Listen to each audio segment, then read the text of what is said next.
Good evening. It's Joyful Christian Hermit. It's actually been a great Monday of Holy Week. First day after Palm Sunday. Here comes my little buddy. So it's been amazing, really. Thank you to Saint William of Saint-Thierry. I'm going to call him a saint. I don't know. To look it up to see. I don't think he was canonized, but maybe. Let's see what it says here. Get my glasses on, Mercy. Well, he was, Benedictine and a Cistercian monk. I knew that. But he was born in Belgium, and he had a brother named Simon. But I might get into the biographical information. Well, I guess it's sort of interesting, because one thing I realized today, that I'm learning from him, is that of pacing and of doing what's needed to be done, and then trusting in God that what we want still might happen.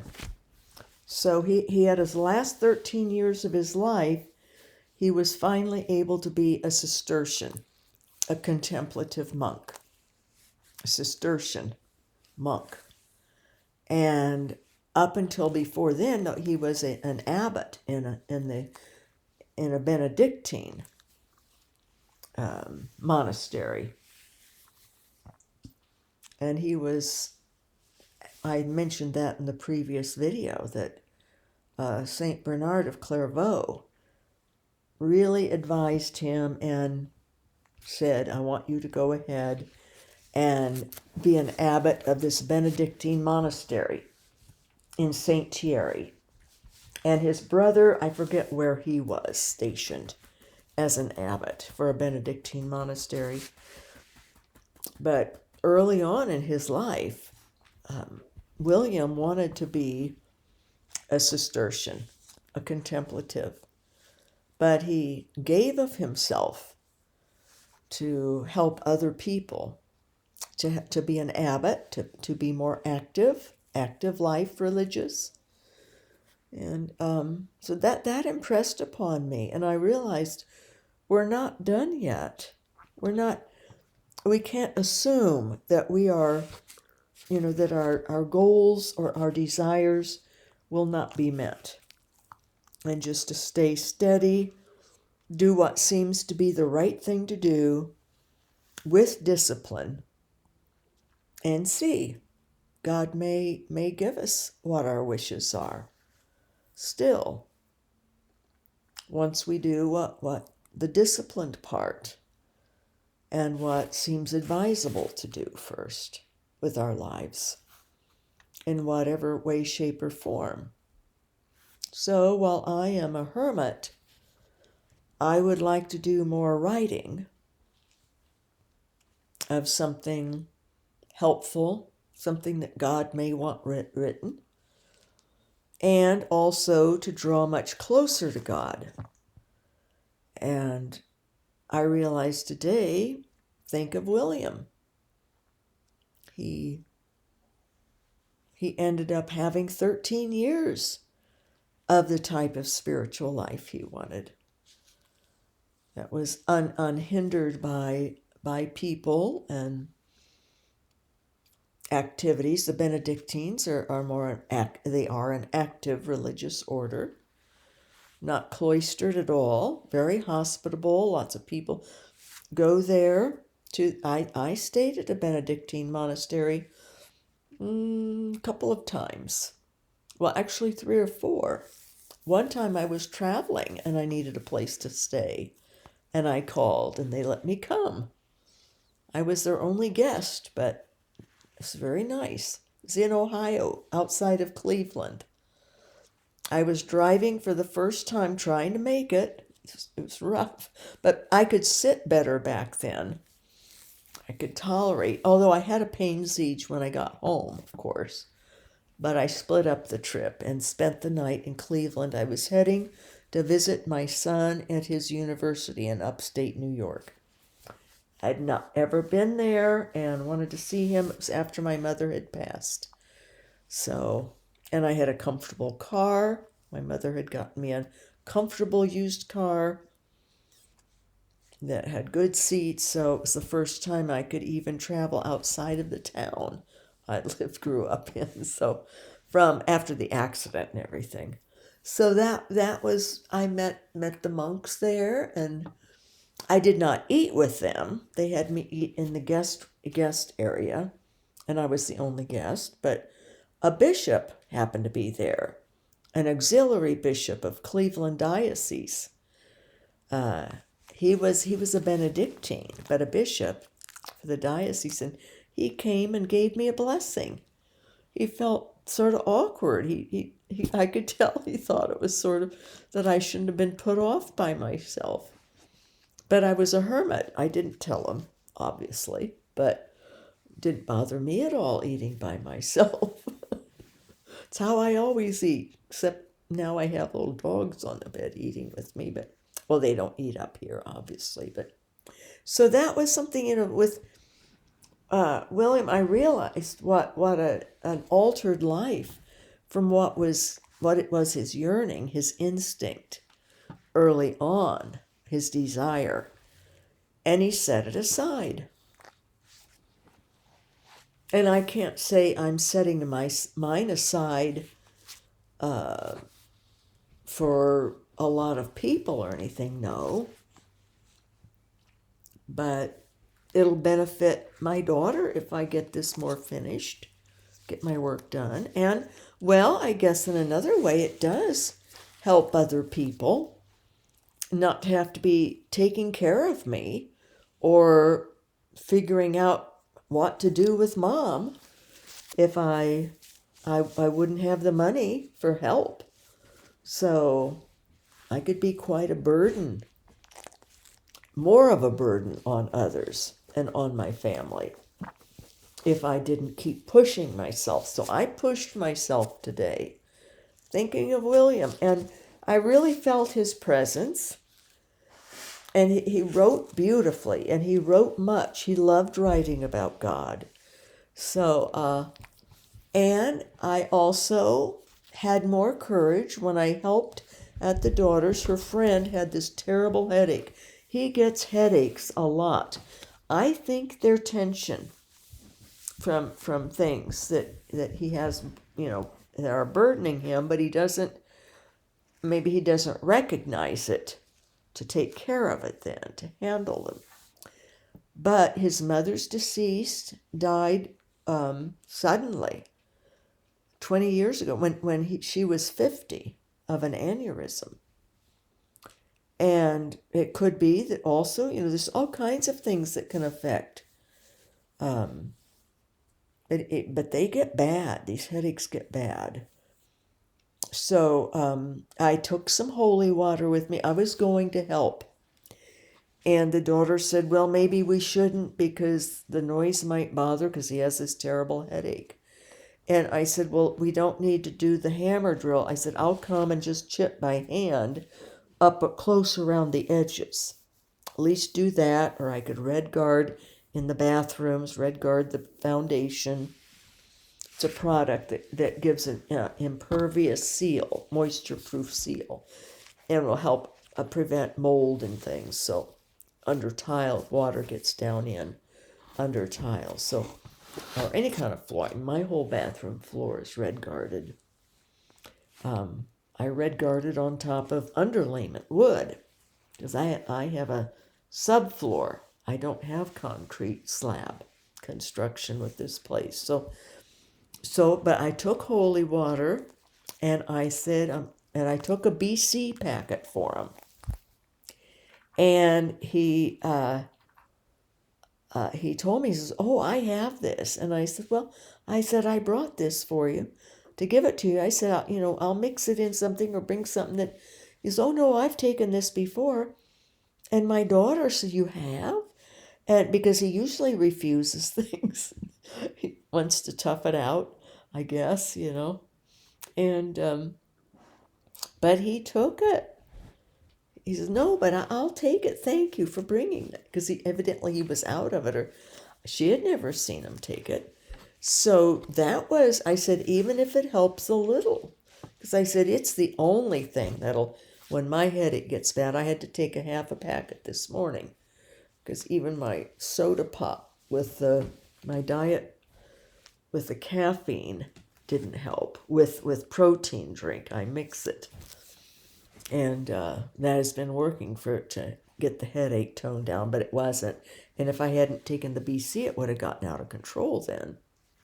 So, after 40 and a half years of headache all the time, I know when it's going to go the wrong direction and get out of my control. But, so that was good. And I said, and I brought holy water. And he wasn't opposed. I made the sign of the cross on his forehead with that. And I said, I'm going to pray for you here. So I put my arm around him and prayed. And in my prayer, I asked his mom in heaven. I said, I know you're in heaven now. I said, please help your son. He needs help. Let's get these headaches to stop.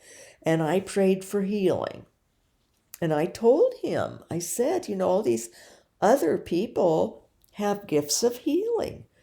I said, I'm going to ask God that you be healed and ask him to let me help by this prayer. So we'll see. And I thought it was very special that he allowed me to do that. He's 47 and I look at him as my son. He talks to me. He seems to like me okay. It's a win-win. So anyway, then he went back and we chipped, but then we decided we were going for it. He said he felt well enough. So he wasn't well enough to do anything. He had to get in bed, but we did the hammer drill. My daughter's great at it, but it's very heavy. It's hard. I don't want to ruining her arms. They see a cat. So anyway, I told him about William of Saint-Thierry. Hey, it's a cat. It's a cat. I know it's exciting. Calm down. No barking. No barking. No. Settle down. Cat went away. So I told him about William of Saint-Thierry. And that I had invited him. He knows some about me from my daughter. So I said I invited him to sort of just be with me today and see what I could learn from him, and trying to push myself more to be out of bed and to build stamina. And because you all know I didn't want to after that illness, it's hard to start over again, practically, to have to build back up, and I just effort, and I know, of course, something else will happen eventually, but I thought that's William of Saint-Thierry. He when he finally was able to be a Cistercian, it was because his health was failing. He'd had enough ailments that he couldn't effectively be an abbot anymore. That was his release, to be able to be a contemplative monk like he wanted to be all along. But he had paid his dues. He had done what his dear friend Bernard had suggested, had really advised him. Because otherwise, this Benedictine monastery in Saint-Thierry, up overlooking, it's up on a mountain or something, overlooking a beautiful valley or lake or river, it would go on uninhabited. And St. Bernard didn't want it to be just lost. And these monks not have an abbot. And and die out. So he built it up more, even more, and he reformed it and brought in Cistercian aspects to it. Added more prayer life, in other words. It had gone the other direction too far. And of course, he was raked over the coals because of that. There was some kind of a meeting, but he succeeded. But it was tough for a while for him. So he had his hardships, believe me, he did. And I thought of that, we have a lot in common. So except I hadn't taken so graciously my lot in life. So that I really thought about it. I thought, this is okay. And Mercy's making a nest for herself, scratching away at the pillow. I have pillows on the end for them to lay on if they want. So spoiled, but yeah. So it's been a great day, and I did how many trays earlier? 6 or 8 trays of stone, of this faux stone. And then I did another 7 trays this evening. And I actually did the hammer drill for a while. Probably about half as much as my daughter did, but at least I tried it and I did it. And I would have done more, but she didn't want me to do more. Probably concern. I'm old. And granted, it is hard on me. But, we're making progress. And the neighbor woman came. Not mine. One with my daughter. Older woman. She came to the door and she had these big ear muffs. Construction, hearing blocks. I have a set of them somewhere, but we're using these tools that were sort of loud, and I was using the spongy kind of earplugs myself, but she came over with these heavy duty and was at the door, and my daughter was down on the ground, using the hammer drill with a chisel on it.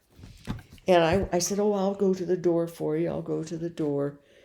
And I thought the woman had come bringing these big, heavy duty ear monitor things, sound blocks. No, she had gone out, I guess has bought some, and came to the door to complain that how long are you going to be doing that, making that noise? And I thought she'd come to bring some ear things for my daughter. I thought, how nice. But she was complaining. And I said, well, we're only here for an hour and a half or something. And how long is this project going to be? I can't hear, I don't like to hear that noise. And honestly, I thought, if that's the worst thing, we've worked on it 3 different times for like an hour, maybe. We can't do it long. We're not. And her friend has used the hammer drill also. Today, it wasn't even on, maybe for a half hour total, the hammer drill, a couple of different times. Because then we have to clean up and do, move to another section. And in the afternoon, it's not like we're doing it at midnight or anything, for pity's sakes. But there she was complaining at me, and how long is this going to go on? And I said, maybe just a couple of more times we'll get together and do a little bit more. But I blessed her. I was very nice to her, but in my mind, after she left, I thought, she'll be back tomorrow. I'm going tomorrow, and a young man's going to come to use the hammer drill, and I'll sweep, and then I'll use the the grinder, the angle grinder, to get the lower level off to smooth it out. And I'm taking a sanding block because we can't use my sander. It won't fit underneath the cabinet lips, the little kick plate area. So I'll have to get in there and sand the residue down, but by hand. But I did wonder. I thought, why couldn't someone tolerate, we'd run it, then we'd stop it, and the total amount it was run was probably an hour at most, maybe today even less, that there would have been noise going. But I thought, if I think some people's lives are just wonderful, where they don't have. But wow, she went out and bought these construction ear things for our little short-term project. So, but it was fine. She came over, but I told my daughter, I said, I thought she was bringing those to say, here, this help your ears. Do you have some of these? I am just so idiotic, idealistic, and trusting. See it, Lovey just probably turned this off. No, he didn't. Lovey, you're not to put your paw up on the laptop. You know that. But I wasn't rubbing him enough, and that was why he did that. Oh, goodness. But, if life, if I can't fathom that, maybe just watching afternoon soap opera or something, and maybe it bothered for that. I don't know. Well, no, then she wouldn't be able to hear the TV. I don't know. But, and she was going on about how awful it was and the noise. But the people behind had been doing construction, my daughter said, for like a month, loud. And, it's just part of, I said, well, I would be just happy thinking, oh, the neighbor's upgrading the house value. My place is going up in value. Because the more you fix up a place, it increases the value, and then that sets the value for the whole neighborhood. Because these are identical little places, little townhomes. So, but just interesting, what? I guess I'm glad that I think positively of people. That was, maybe William probably thought that way and encouraged me. And when she left, I said, well, God bless you, and hope it won't be too hard on you to, maybe she has. But then I told my daughter that I thought she was going to donate those big ear things, the soundproof. I forget what they're called, my poor little head. But she laughed. She says, what? Oh my goodness, no. She says,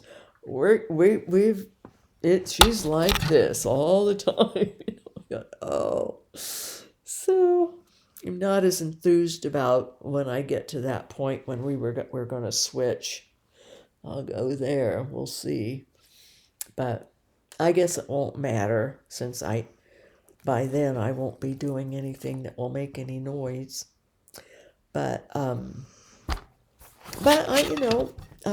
William of Saint-Thierry helped me with my neighbor. Helped me understand, because I was thinking about him and his vocation. And he was reminding me in that sense of my vocation. And I shouldn't expect to have particular friends or closer friends, or have that kind of an enjoyment situation. And obviously, I think my neighbor, all of a sudden, or maybe her husband said something to her. You're doing too much for that woman or something. But, and maybe it was, but she didn't seem to want the money, or, she appreciated it, but they don't need money. But she was grateful, and I think that's only right. I'm a chronic case, but especially if someone does something for me, I pay them because it's their time, their gas, and their worth, and their kindness to me. And she knows that, if I had to get someone after my surgery to come, if I didn't even know anyone, but she said something about at the time that they had to get someone for her mother one time, and it was something like $6,000 a month. So, but I didn't need. All I needed was someone to come 3 times a day to refill the ice pump and bring me some food or water or something. We kept things right by the bed here, water and things, so I didn't have to get up.